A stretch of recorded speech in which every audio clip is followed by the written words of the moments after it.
So అండి. ఒక university select చేసుకునేటప్పుడు సార్ మనము చాలామంది ఏంటంటే sir Indian food, Indian mess, Indian hostel, Indian lecturers అన్నారండి.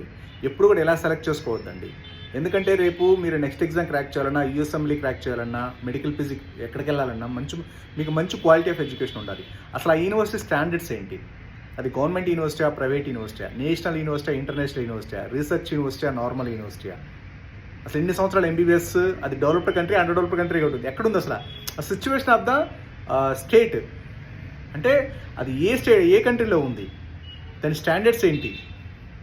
మనకి ఇండియన్ ఫుడ్, ఇండియన్ మెస్ ఇవి కాదు చూసుకోవాల్సింది. ఓకే, చూడాలి, కావద్దు. మన స్టూడెంట్ ఫ్రెండ్స్ ఉన్నారు, రిలేటివ్స్ ఉన్నారు, మన ఊరోళ్ళు ఉన్నారు, ఇదిగా చూడాల్సింది. ఫ్యూచర్ ఏంటి, దాని స్టాండర్డ్స్ ఏంటి, క్వాలిటీ ఆఫ్ ఎడ్యుకేషన్ ఏంటి, ఎన్ని సంవత్సరాల ఎక్స్పీరియన్స్ ఉంది, దాని రీసెర్చ్ ఓరియంటేషన్స్ ఏంటి, ఇలా చెక్ చేసుకుంటే 100% సార్ రేపు ఫ్యూచర్లో సక్సెస్ అవ్వడానికి 100% ఛాన్సెస్ ఉంటాయండి.